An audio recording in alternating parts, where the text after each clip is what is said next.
Media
Rusia melaporkan secara total 373 pesawat Ukraina dan 200 helikopter, 2.898 kendaraan udara tak berawak, 401 sistem rudal anti pesawat dieliminir sejak awal operasi khusus.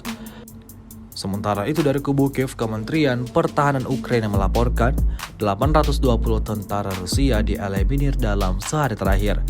Total 117.770 prajurit Rusia meninggal sejak awal konflik hingga hari ke-330.